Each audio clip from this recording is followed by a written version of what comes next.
Hello, everyone, and welcome. My name is Anthony Mayadunne, and I love mathematics. I love learning mathematics. I love teaching mathematics. I love talking about mathematics, reading, watching videos, communicating, distributing. I love everything about mathematics. Now, in this short talk, I would like to bring you into the world of mathematics by talking about the foundational building blocks of mathematics, which is something that I think all of us know of at some level. So, what I would like to talk about here is exactly what does it mean to a mathematician? What I'm talking about are numbers. Numbers, real numbers. Let's get started. So this is a brief introduction to numbers. We'll ask ourselves the question, what are real numbers? Now, if you ask an average person in the street, they would probably say, well, real numbers are, one, two, three, etc. We could include fractions like a half, a quarter. We could include decimals like $2.78 or 2.78. We could include all kinds of numbers. We could include uh, weird numbers like pi, 3.14159, etc. They're all real numbers. Now, this seems like a bit of a jumble, so let us try to sort them out, at least historically in some sort of way, how we humans came to an understanding of numbers. The first of these number systems is obviously the natural numbers, one, two, three, four, etc. It is the oldest system of numbers that we know of, and this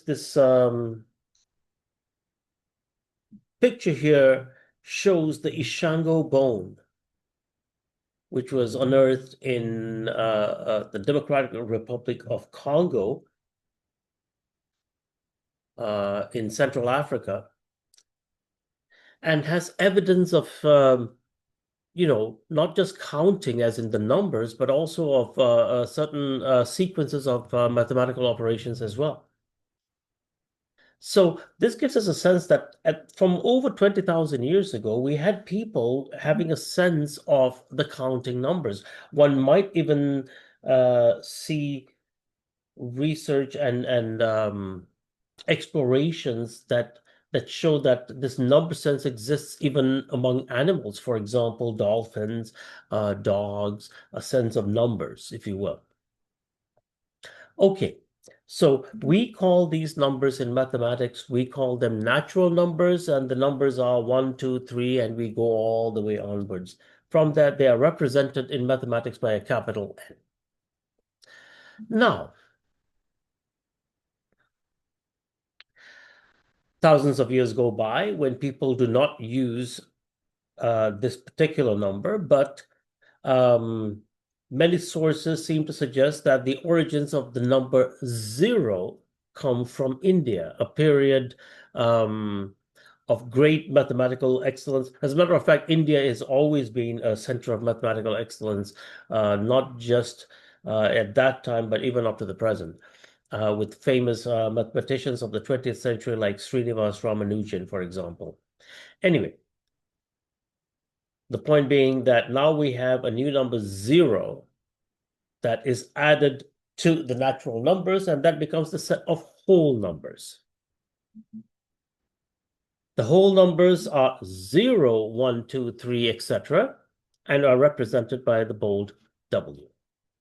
Now, even though these existed, at the same time, there was definitely a concept right from Babylonian period, or even before, that you didn't just have positive numbers, you could also have numbers of debt, like of owing something to someone, or there being a dearth of something. So now we have negative numbers. For example, owing someone a debt would for you be a negative number. So we include this into the whole number scheme. And so we start all the way from negative infinity, if you will. 3, minus 2, minus 1, 0, 1, 2, 3, all the way up to positive infinity. These numbers are referred to as the integers. They are represented in mathematics by the letter Z from the German word Zahlen, which means numbers in the plural form. Right. So we have gotten now a generally intuitive sense of numbers, but at the same time, we have also come up with the notion that numbers cannot just be whole numbers. They had to be parts of whole numbers. For example, 2/2 make a whole, or 3/3 make a whole, something like that. So what we had is what we recognized, I suppose, is that there are real numbers in the form of a fraction. For example, p over q, like 1 over 2, or 3 over 4, or 1 over 5, or any possible fractions in the form of p over q, where both p and q are integers. Now, the interesting thing that arises here is that if we have a number in a fractional form, we can see if we can convert that into a decimal form. So, for example, a very simple fraction 1 over 2, or a half, becomes 0.5. Or number 1 over 4 becomes 0.25. This number here is, as a decimal, is a real number as well. It's expressed in decimal form, and it has a very specific identification, which is that this is a terminating decimal. It's a decimal that starts off and ends. 0.25, otherwise known as 1 over 4, or a quarter, is a terminating decimal. That's a real number. What about non-terminating decimals? For example, 0.3333, and the threes just go on forever. That is a non-terminating decimal.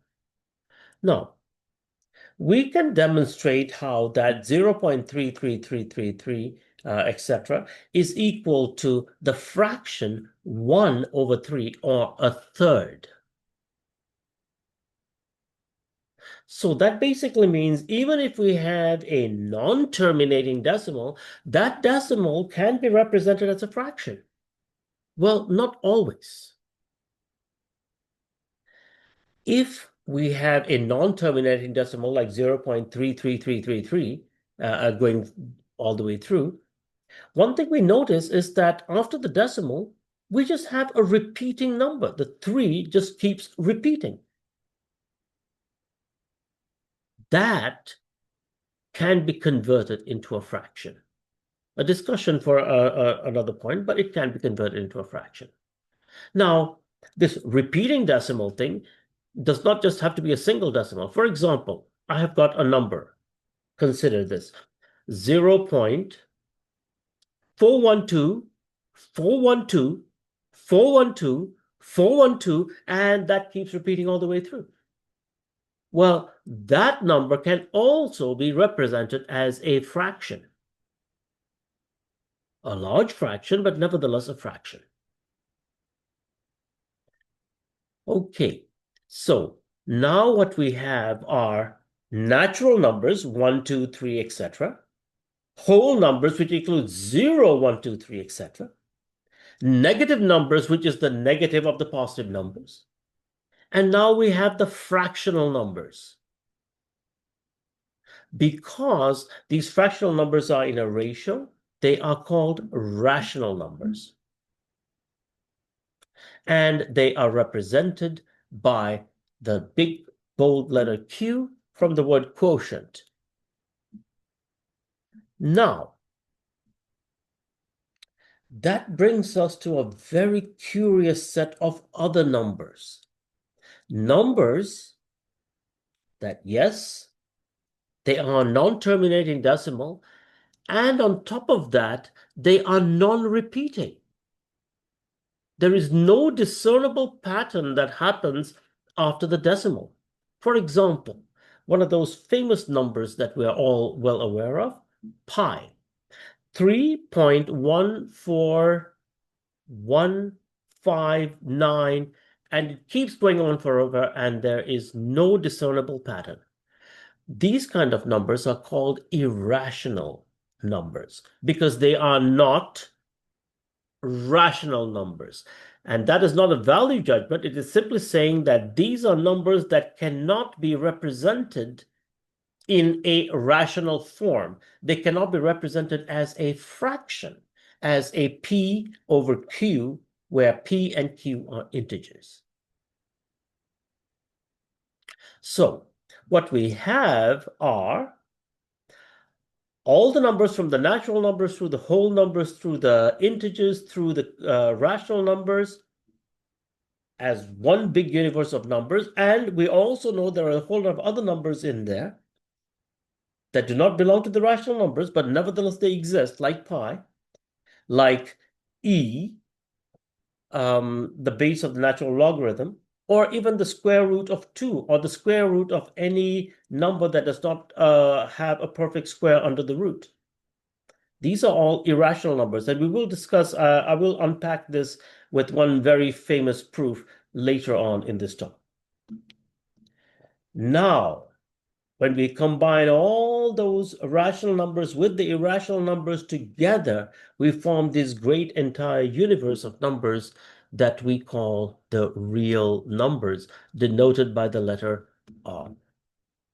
So something to bear in mind now going forward is that whenever you happen to be in conversation with another individual and people talk about numbers and saying, are these numbers real or not? An important consideration to bear in mind is to ask yourself, like, well, when you say, are these numbers real or not? Are they natural? Are they whole numbers? Are they integers? Are they rational or irrational? While this may seem uh, a little bit frivolous maybe in certain other contexts, in mathematics they matter deeply, and that is something that I hope that you will take away from this talk, that this very clear definition of what kind of numbers are involved is the intrinsic building block of all of the mathematics that you will come to encounter, right? So a precise understanding of this notion of numbers is a fundamental tool moving forward. Here I have an infogram that represents these numbers, with the whole real number system being the big rectangle around all the numbers here. I got this image from Wikipedia, and I hope this will clarify it for you. Now, since we have spent all this time talking about numbers, I would like to take a moment to do some mathematics with numbers.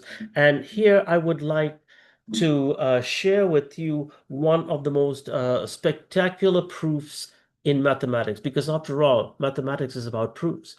So let us see one of the most famous proofs in mathematics, and let us learn a mathematical way of approaching proof. The question we have in hand here is, you remember when we talked about those rational numbers and I went to the irrational numbers and I listed the square root of 2? Uh, some of you may have wondered that, like, well, is the square root of 2 a rational number? How can we demonstrate that? How do we know?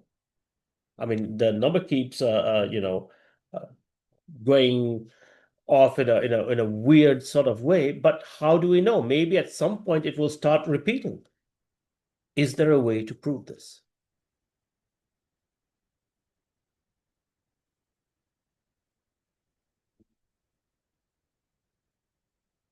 So our question is to prove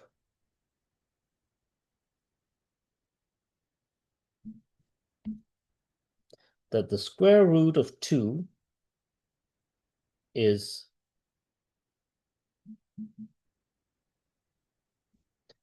irrational, which means it cannot be represented in the form of P over Q, where P and Q are real numbers. That means it cannot be represented as a fraction. All right. Proofs are an interesting part of mathematics. As a matter of fact, they're probably one of the most beautiful parts of mathematics as well. To be able to not just hypothesize or conjecture, but to actually demonstrate that this is true for all of this category or all of this range, right? And there are many techniques involved in mathematical proofs. Probably one of the most useful of these techniques is called the proof by contradiction. And the proof by contradiction logically works in this way. Let's say we want to prove something. We want to prove that the square root of 2 is irrational. That means the square root of 2 cannot be represented as a fraction. Okay. So the way we would approach this proof is, let us assume that the opposite is true. Let us assume that the square root of 2 can be represented in the form of P over Q. Let's assume that that is the case.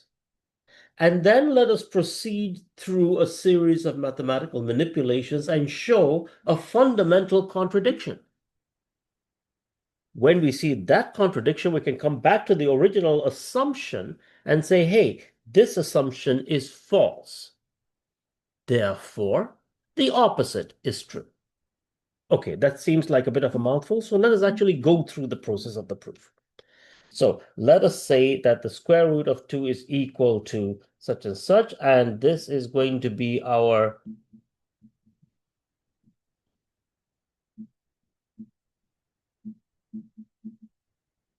initial assumption.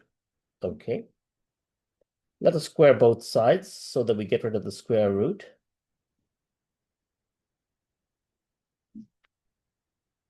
Multiplying both sides by q squared. Of course, it seems superfluous, but q is not equal to 0. Just a general assumption there.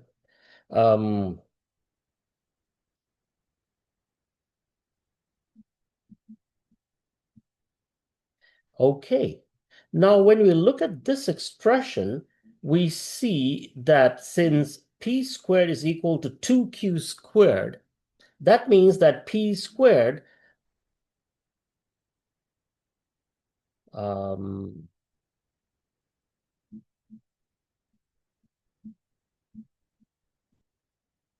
must be an even number because it is obviously a multiple of 2.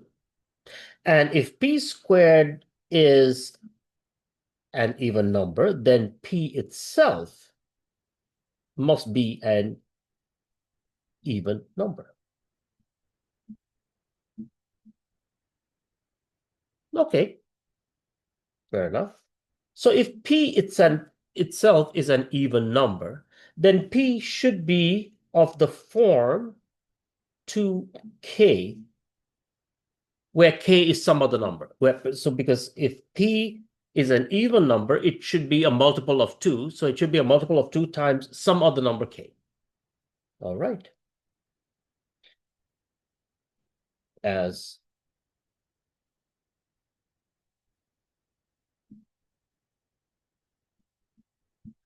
okay. Now let us square that.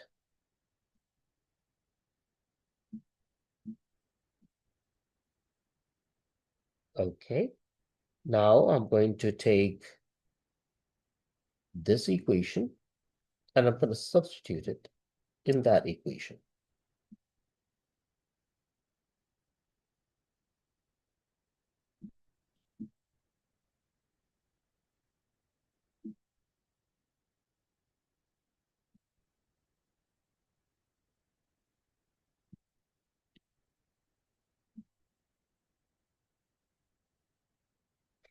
And then dividing through by 2.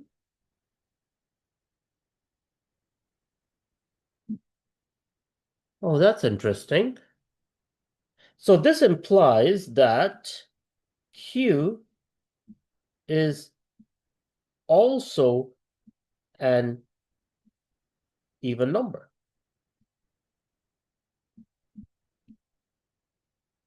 Sorry, Q squared is also an even number. Therefore, Q itself is also even number. But this is a contradiction, because if we have a fraction, or I should have stated this earlier, a fraction in its lowest form, that means there's nothing further left to cancel, then P cannot be even and Q cannot be even at the same time, because there would be some cancellation going on. So we call,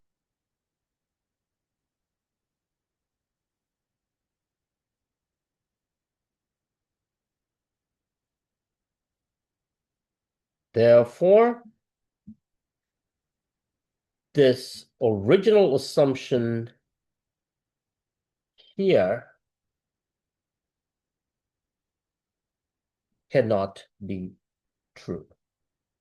Therefore,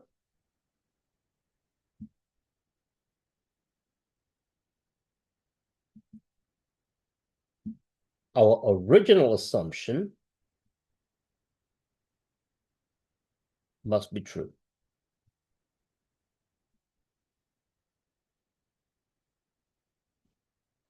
Therefore, we have proved that the square root of 2 cannot be represented as a rational number, which makes it an irrational number. Now, I have gone through this process in some detail using specific mathematical terminology to give you a sense of what a mathematical proof feels like. This particular proof is one of the most famous and beautiful proofs in mathematical history. It comes from the time of the ancient Greeks and comes to us through Euclid, famous geometer whose book, The Elements, contains this particular form of the proof. Okay. Okay, so that brings us to the end of my talk. Thank you very much for your time and attention in listening, and I hope this has given you some sort of insight into the way in which mathematicians look at that fundamental thing that we call the real number.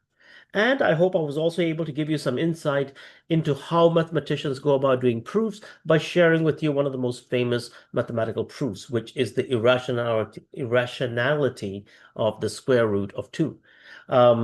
With this in place, I hope that I can, I look forward to seeing you in my class on pre-calculus and calculus and other mathematics courses that you will see me teaching.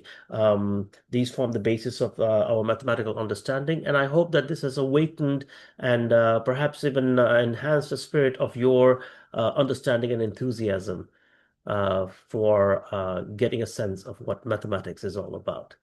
I look forward to seeing you again. Thank you very much and take care. Goodbye.